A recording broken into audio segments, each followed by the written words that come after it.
방대한 분노 작전, 그 이름에 걸맞게 본격적으로 진행된 작전은 이란의 심장부는 물론이고 주요 사령부를 타격하며 이름값에 걸맞는 모습을 보여주었습니다. 이제까지 미국이 펼친 작전 중에 가장 화려하면서 동시에 압도적인 위력을 자랑하는데요. 이번 기습 공격으로 인해 이란 지도층은 단 한순간에 괴멸당했습니다. 그리고 가장 충격적이었던 건 40년 넘게 이란을 지배해온 최고 지도자 아야톨라 알리 하메네이가 이번 작전으로 목숨을 잃은 사실인데요. 알라의 이름 앞에서 시민들을 탄압하고 종교국가로 만든 것에 일조한 독재자가 작전 한 번에 사라진 겁니다. 특히 이번에 미국은 벙커버스터를 전격적으로 동원, 시체조차 남기지 않고 주요 인물들을 모조리 날려버리는 방식으로 작전을 수행했는데요. 그 결과 이란은 주요 지도부의 뒤를 이어 누가 정부를 승계할 것인지조차 합의를 보지 못하고 우왕좌왕하고 있습니다. 하메네이를 비롯해 군 관계자와 대통령,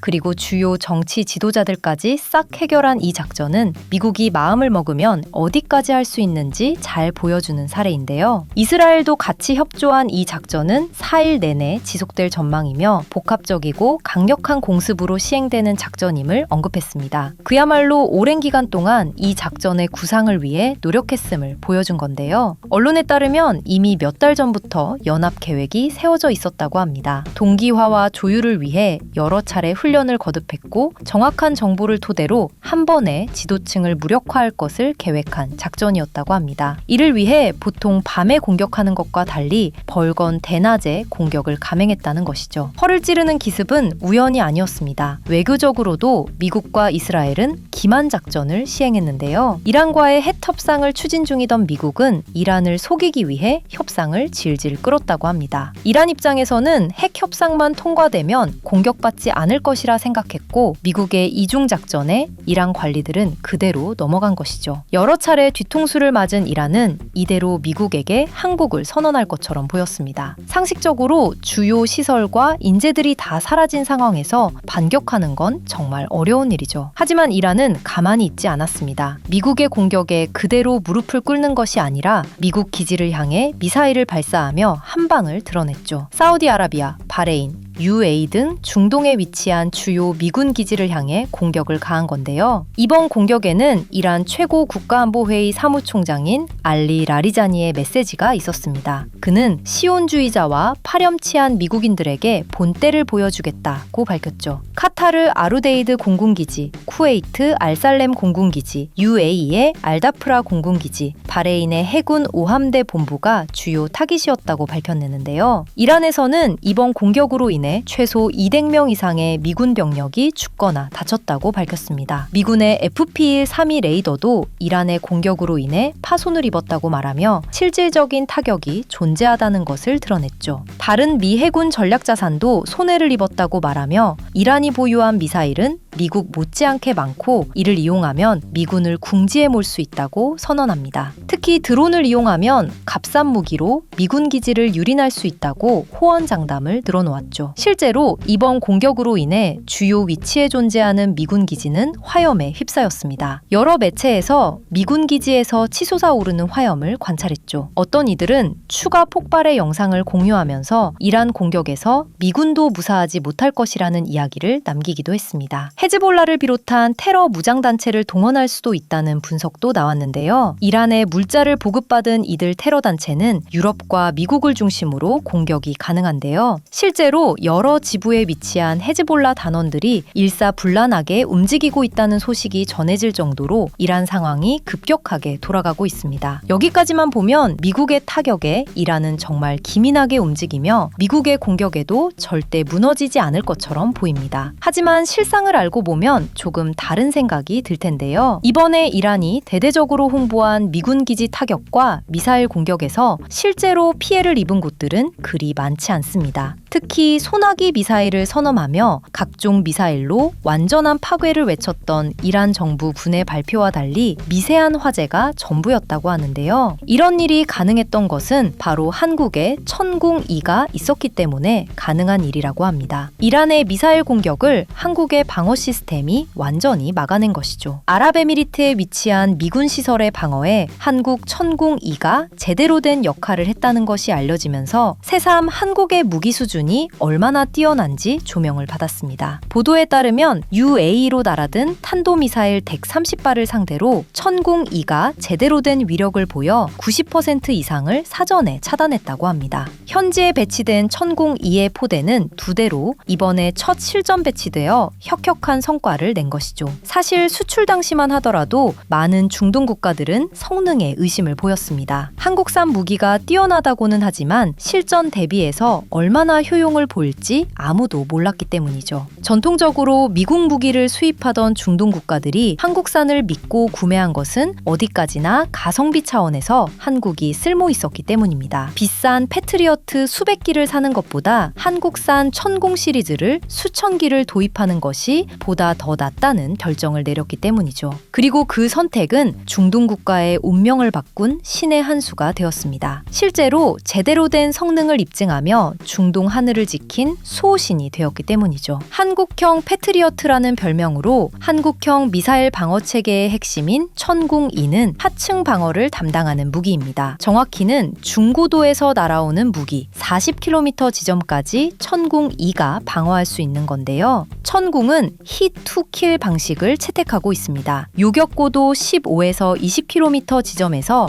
음속 5배로 목표 타깃을 향해 날아가는 방식인데요. 이란의 구형 미사일은 절대 타격도 못할 정도로 제대로 된 성능을 보여주었습니다. 자신의 피해를 완벽하게 제로로 만들며 성능에 있어서 카탈로그 스펙에 그친 것이 아니라 제대로 된 퍼포먼스를 낼 수 있는 무기라는 것을 증명했죠. 게다가 더 놀라운 것은 사막의 어지러운 모래먼지와 바람에도 불구하고 미사일을 제대로 요격하는데 성공했다는 점인데요. 사실 아랍의 사막은 기온의 차가 극심해 바람이 심하게 부는 지형들이 많습니다. 게다가 바람이 세게 부는 탓에 사막 언덕에서 불어오는 모래먼지의 양이 상당한데요. 아무리 정밀한 무기라고 해도 사막의 모래먼지에 영향을 안 받을 수가 없습니다. 제대로 된 타격이 가능하려면 고도의 기술력이 필요한 게 사실이죠. 그동안은 미국만이 이런 기술을 가질 수 있다고 생각했고 아랍 국가들은 당연히 미국 무기를 사면서 자국을 방어했죠. 그러나 이번에 한국이 제대로 된 방어력을 보여주면서 굳이 미국에 의존할 필요가 없어졌습니다. 하드웨어와 소프트웨어 양쪽 모두 제대로 된 물건이라는 것을 보여줬기 때문이죠. 모래먼지로 인한 변수에도 천공2는 제대로 된 타격 지점을 산출해낼 수 있었던 겁니다. 특히 드론 공격에도 강한 모습을 보인다는 점이 놀라운데요. 우크라이나 러시아 전쟁 때도 이미 증명한 것처럼 드론은 미사일을 상대로 놀라운 교환비를 보입니다. 아예 드론이라는 점 때문에 탐지가 불가능하다는 약점도 있어서 이란은 미사일 공격과 별개로 드론을 운용해 미군 기지 타격에 나섰는데요. 아랍 국가들은 천공이가 아니라 비군과 신공을 이용해 드론을 공격했다고 합니다. 제대로 된 반격에 당황한 것은 오히려 이란 군인들이었다고 하는데요. 분명히 방어하지 못할 것이라 생각해 마음껏 드론을 운용하려 했던 이들이 제대로 된 반격에 놀라 공격도 제대로 못하고 도망쳤다고 하는데요. 한국산을 사용한 중동 국가들이 한국 무기를 믿고 사용할 수밖에 없는 이유를 분명하게 다시 보여준 사례라 할 수 있죠. 이런 성과 덕분에 현재 천공이의 가치가 엄청나게 상승했다고 하는데요. 현재 요격 미사일의 숫자가 부족한 가운데 천공이의 가치가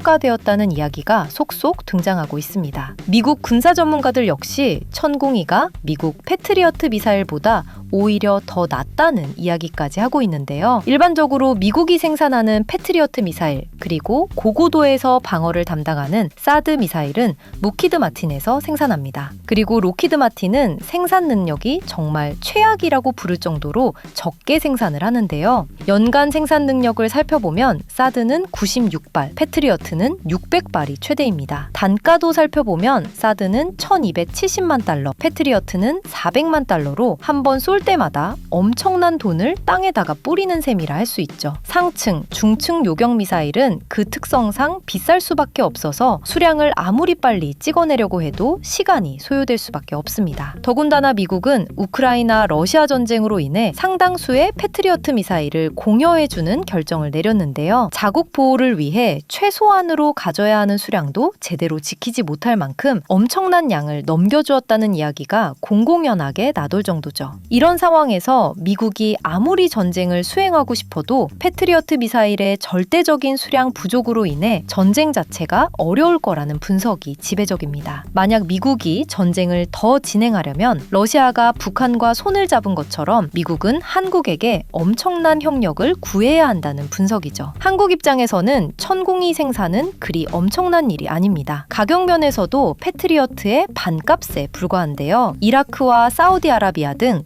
주요국의 수출을 앞두고 있기에 한국은 생산 능력을 최대한으로 발휘하고 있습니다. 패트리어트가 불가능하다면 전쟁의 공백을 한국의 천공이가 메꿀 수 있는 셈이죠. 어떻게 보면 미국의 장기 전쟁 수행 능력의 판정은 한국의 손에 달려있다고 해도 과언이 아닙니다. 이미 오랜 기간 우크라이나 러시아 전쟁으로 인해 미국의 수많은 자원이 우크라이나에게 넘어간 걸 생각해보면 이번 이란 전쟁에서 미국의 미사일 여력은 그리 많지 않을 수 있습니다. 트럼프는 4주 동안 전쟁을 치러도 부족하지 않을 만큼 엄청난 미사일 재고를 두고 있다고 밝혔지만 진짜 전쟁에 나서면 그 재고는 금방 부족해질 수밖에 없습니다. 사실상 이렇게 되면 한국은 비싼 값에 그것도 한국이 원하는 시점에 공급하는 걸로 미국을 상대로 우월한 위치에 협상이 가능한 거죠. 이번 이란 미국 전쟁을 통해 한국의 천궁 외에도 다양한 무기들이 주목을 받고 있는데요. 천궁과 별개로 즉각적으로 세계 군사 강국의 관심을 받은 무기가 바로 현무5입니다. 지하 수십 미터에 숨어있는 적을 압도적인 파괴력으로 찢어버리는 벙커버스터의 위력은 전 세계를 전율하게 만들었는데요. 트럼프조차 시체를 찾기 어려워 하메네이는 죽었을 것이라고 말할 정도로 이제 지하 깊숙한 곳에 숨는 건 해답이 아니게 되었습니다. 독재자들이 흔히 꺼내드는 벙커가 더는 안전한 수단이 아닌 것을 이번에 확인할 수 있었던 것이죠. 반면 미국이 벙커버스터 수십 발을 동원해 천문학적인 돈을 낭비했다는 지적도 등장했습니다. 파괴력은 인상적이지만 그 결과를 이뤄내는 데 있어 너무 많은 돈을 쏟았다는 지적이죠. 장기적인 전쟁을 치르는 입장에서 미사일 한 방으로 원하는 효과를 봐야 한다는 이야기인데요. 이를 위해 한국의 현무 같은 미사일을 미국이 도입해야 한다는 지적이 등장했습니다. 현재 전 세계적으로 미국 외에는 상대할 곳이 없는 현무5는 알려진 스펙이 괴물인데요. 지하 80m, 더 나아가 100m까지 파괴할 수 있다고 알려진 현무5는 미사일 앞쪽에 위치한 탄두 무게가 무려 8톤에 해당됩니다. 재래식 무기로서는 최강의 파괴력을 지닌 무기라 할 수 있죠. 이 무기가 놀라운 점은 단순 무식한 파괴력만이 아닌데요. 앞쪽의 무게가 상당한 만큼 유체 역학이나 정교한 소프트웨어 조작이 필수적입니다. 만약 이러한 조작이 없이 미사일을 쏘면 공중에서 터지거나 엉뚱한 데 타격이 들어가기 때문이죠. 이를 제어할 수 있고 안전하게 운용 가능한 부분이 진짜 무서운 부분입니다. 한국은 이를 아무런 무리 없이 수행했고 이제까지 테스트 시험에서 놀라운 적중률을 보였죠. 더군다나 현무5의 가격은 미국의 GBU 시리즈보다 저렴합니다. 가성비라는 차원에서 다른 국가들과 비교하는 것 자체가 신뢰인 셈이죠. 미국 전문가들은 현무5를 전술적 패러다임 자체를 바꾼 물건이라고 평가하기도 하는데요. 이제까지 방어 수단으로 강구했던 벙커를 무력화하는 건 물론이고 지하가 곧 평지나 다름없다는 걸 각인시켰기 때문이죠. 한국 입장에서는 현무5의 존재가 갖는 또 다른 의의가 있는데요. 바로 독자적 작전 수행을 위해 미국의 무기를 빌릴 필요가 없어졌다는 점입니다. 사실 고도의 현대전을 수행하려면 압도적인 화력과 정보 제어 능력이 필수적입니다. 그리고 이를 제대로 구현한 국가는 미국이 거의 유일했죠. 북한과의 전쟁을 항상 가정하고 북한의 주요 시설을 무력화하는 게 중요한 과제였던 대한민국 국군은 어쩔 수 없이 미군의 도움을 받아야 했습니다. 그러나 이러한 전제는 이제 옛말이라고 할 수 있는데요. 미국의 무기 혹은 물자를 빌리지 않더라도 현무5만 있으면 북한 전역을 타격할 수 있습니다. 설사 김정은이 지하 100m 깊숙한 곳에 벙커를 지어놓았다고 해도 제대로 위치만 파악할 수 있다면 현무5로 이를 완전 제압하는 게 가능하죠. 미국 입장에서는 자국 무기를 빌려주지 않고도 독자적인 작전 수행 능력이 가능한 국가가 생겨난 것이기에 매우 반겨할 수밖에 없습니다. 그동안 우크라이나 러시아 전쟁을 치르면서 미국은 상당수의 무기를 유럽에게 빌려주는 것은 물론 무리하게 생산 공장을 돌려야 했죠. 유럽에게 더 많은 무기를 생산하고 방위비 인상을 촉구했던 건 생각보다 유럽의 국방력이 너무나도 약했기 때문입니다. 그동안 미국에게 의존을 많이 해왔기에 국방비 증액은 생각도 하지 않고 다른 곳에 돈을 썼다는 걸 여실히 보여준 것이죠. 한국은 유럽과 다릅니다. 독자적으로 무기 생산하는 것은 물론이고 오히려 엄청난 퍼포먼스로 인해 다른 국가의 무기 수출까지 가능한 국가라는 걸 보여주었는데요. 미국이 한국에게 의존할 수 있다는 관측이 나올 만큼 한국은 불과 1950년 전쟁 이후 몇십 년 안에 세계 최강국으로 발돋움한 것이죠. 전통적으로 미국, 러시아, 중국, 영국, 프랑스들이 군사력 5강으로 거론되었으나 이제 이러한 구도는 수정되어야 할 필요가 있습니다. 영국과 프랑스 자리에 대한민국이 들어가도 어색하지 않은 상황이죠. 영국 군사정보기업 제인스는 최근 한국이 세계 시장에서 점유율 1위를 차지할 수 있다는 전망을 내놓았는데요. 2032년까지 K9와 1002는 자주포와 중거리 지대공 유도무기 분야에서 점유율 1위를 차지할 것으로 예측했습니다. K2와 FA50은 전차, 경전투기 분야에서 2위를 차지할 것으로 분석하며 한국이 독자적으로 무기를 개발하고 양산한 것이 빛을 발하고 있다고 말했죠. 특히 주목할 부분은 바로 K9의 점유율 부분인데요. 2032년에 K9는 점유율 63.8%를 차지할 것으로 전망했습니다. 폴란드, 노르웨이, 이집트,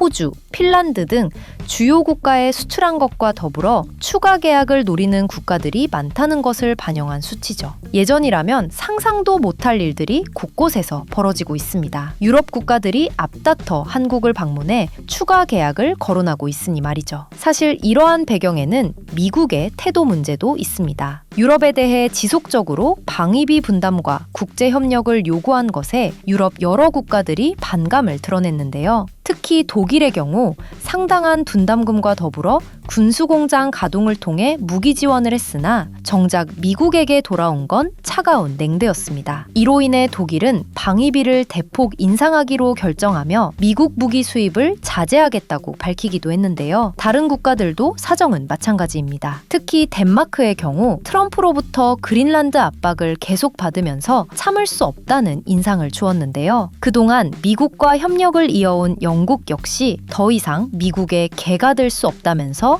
독자적인 길을 찾고 있습니다. 국방협력 역시 이전과 이어질 예정이지만 미국 무기를 전적으로 구매하는 일은 없을 거라며 독자적인 무기 개발에 나설 것을 이야기했죠. 미국에 대한 반감 덕분에 한국 무기에 대한 호감이 늘어난 것도 무시할 수 없습니다. 사실상 미국을 제외하고 무기를 생산하는 국가 중 유럽의 호감이 국가는 대한민국이 사실상 유일하기 때문이죠. 동유럽의 경우 값싼 이유만으로 중국 무기를 구입하는 경우가 있지만 값이 싸다는 것 외에 다른 장점은 없는 거나 마찬가지인 상황인데요. 제대로 된 퍼포먼스를 보여주지도 못하는 데다가 국제 무대에서 중국이 러시아와 편을 먹고 있다는 점에서 중국과 손을 잡기에도 애매한 입장입니다. 결국 서방 세계의 수호자이자 무기 창고라 불리는 대한민국이 유일한 수혜국이 될 수밖에 없는 구조죠. 육상 무기뿐만 아니라 전투기 분야에서도 한국의 KF-21이 강력한 대안으로 이야기되고 있는데요. 원래 유럽의 경우 6세대 전투기 개발을 공동 추진하고 있었습니다. 미국과 상대할 만한 독자적인 6세대 개발이었죠. 독일과 프랑스, 스페인 등 주요 유럽 국가들이 손을 잡은 미래 전투 공중체계는 그러나 2017년 이후로 지지부진한 상황이었습니다. 9년이라는 시간이 흘렀음에도 불구하고 제대로 된 개발은커녕 시제품조차 제대로 개발하지 못하고 있었죠. 게다가 이권 다툼과 주도권이라는 명목으로 내부에서는 알력 다툼이 심하게 전개되고 있었습니다. 핵무기를 보유한 프랑스가 문제였죠. 핵미사일을 보유하고 있는 프랑스가 자국군 위주로 전투기를 설계하겠다고 강행하면서 사업 자체가 불투명하게 된 것인데요. 이에 독일은 화가 나서 영국, 이탈리아, 일본이 추진 중인 글로벌 공중 전투 시스템에 가입할 것을 고려하겠다고 밝히며 주목을 받았습니다. 현대전에 있어서 공중전의 중요성이 그 어느 때보다 중요한 가운데 미국에 맞설 6세대 전투기는 한참 뒤에나 나올 수 있는 상황이죠. 이런 가운데 당장 전쟁에 투입해야 할 최신형 전투기가 유럽에게는 필요했습니다. 비싸게 미국 전투기를 구매하고 싶지만 미국에 대한 반감과 가격 때문에 고려의 대상이 될 수 없었죠. 그렇다고 러시아나 중국제 무기를 구매할 수는 없기에 유럽의 눈은 한국으로 향할 수밖에 없었습니다. 4.5세대 KF-21이라면 충분히 전력 공백을 메꾸고 향후 전쟁에서 전력감이 될 수 있겠다는 계산을 마친 것입니다. 요새 드론이 공중에서 큰 활약을 펼치고 있다 보니 전투기에 대한 관심이 상대적으로 저조하지만 사실 전투기만큼 제공권 장악에 중요한 요소도 없습니다. 드론이 압도적인 가성비로 여러 무기들을 무력화하는 것은 물론 엄청난 살상병기로 활약하고 있지만 이는 단발적인 제압에 불과합니다. 실제로 이번 미국의 이란 폭격을 살펴보면 이란의 제공권을 완벽하게 무력화시킨 후 하늘을 날아다니는 미국 전투기가 자유롭게 시설들을 폭격하는 걸 볼 수 있습니다. 벙커버스터 역시 제공권이 확보된 상태에서 자유롭게 타격을 가한 것이기에 실제 전쟁을 좌우하는 것은 전투기의 양과 질이라 할 수 있습니다. 첫 등장 때만 하더라도 아직 갈 길이 멀다고 평가한 유럽 전문가들은 이제 태세를 바꿔 KF-21 도입에 긍정적인 모습을 보이고 있죠. 이는 미국에서도 마찬가지입니다. 미 안보 전문 매체 1945는 전직 미 공군 장교 크리스천 오어의 말을 인용해 KF-21은 미래형 전투기라는 분석을 실었습니다. F-16이나 라팔과 같은 전투기와 나란히 할 수 있는 현 세대 최강의 전투기라 평가받고 있는 것이죠. 이런 분석의 근거는 KF-21이 채택하고 있는 저피탐 설계 때문입니다. 매립형 안테나와 S자형 공기흡입구를 차용하고 평평한 동체 하부로 설계된 탓에 쉽게 탐지가 어렵습니다. 레이더 반사 면적 역시 최소화하는 설계를 통해 세미 스텔스라 부를 수 있을 정도로 성능을 끌어올린 것이 신의 한 수였죠. 마하 1.81의 최대 속도, 고고도와 저고도를 넘나드는 기동성 역시 높은 점수를 받으며 현대전을 치르기에 적합한 전투기라는 평가를 받았습니다. 다양한 무장을 탑재할 수 있다는 것도 여러모로 고평가 요소인데요. M61A2 발칸포를 비롯해 AIM-120 암남 공대공 미사일, 타우러스 장거리 공대지 미사일을 사용할 수 있습니다. 첨단 무기 체계에 완벽하게 대응이 가능하기에 다양한 작전에 투입이 가능한 전투기라 할 수 있습니다. 현재 모델은 공대공 임무에 최적화되어 있지만 향후 등장할 것으로 예정된 KF-21 모델은 내부 무장창을 장착했습니다. 이로 인해 RCS를 더욱 줄여서 5세대 스텔스 전투기로 탈바꿈할 수 있죠. F-35 도입에 망설이고 있는 유럽 국가들에게 있어 완벽한 대안인 셈입니다. 무엇보다 안정성 측면에서 큰 주목을 받고 있는데요. 2021년 첫 시제기 출시 이후로 1,600여 회의 비행시험을 거쳤지만 단 한 번도 사고가 없었습니다. 1만 3천여 개의 시험 조건에서도 아무런 탈이 없었던 것도 주목할 만한 부분인데요. 고난도 시험에서도 압도적인 퍼포먼스를 보여